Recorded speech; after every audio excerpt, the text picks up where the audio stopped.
We are currently performing a drone delivery trial for delivering school meals from Oban Airport to Loughnell Primary School. If you look at the area that we're sitting in, there's an awful lot of remote communities, island communities, and it can take hours by road to get there, but using a drone, something could be delivered in minutes.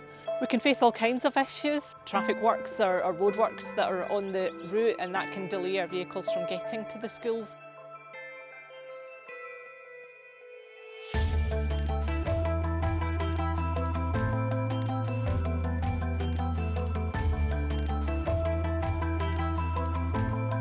Please finalise your treks and press the green button at your discretion. Aircraft launched, taking off.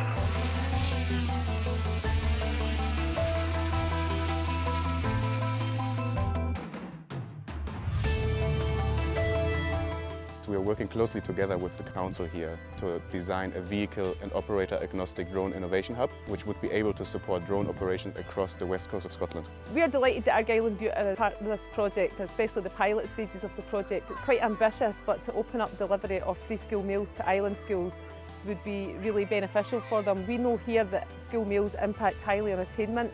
Having nutritious hot school meals during the school day really keep the kids focused in the afternoon.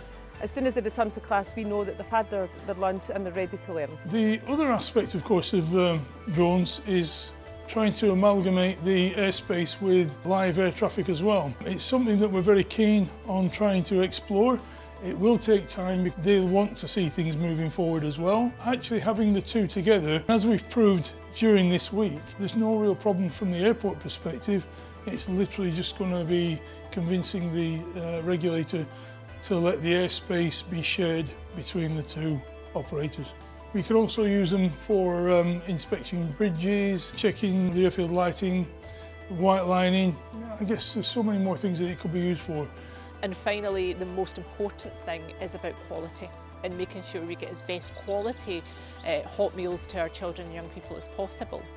So I really want to test out the options of making sure we can get those meals to those young people as quickly as we can. We really think that the Argyll and Bute region could be at the forefront of the UK's advanced air mobility movement, and we are really looking forward to continue working together with our local partners here in order to make this vision become a reality. I know I would love to see a drone just to land on the pitch and deliver my school lunches. That would be an amazing thing to have, and I think it's a great idea for the future.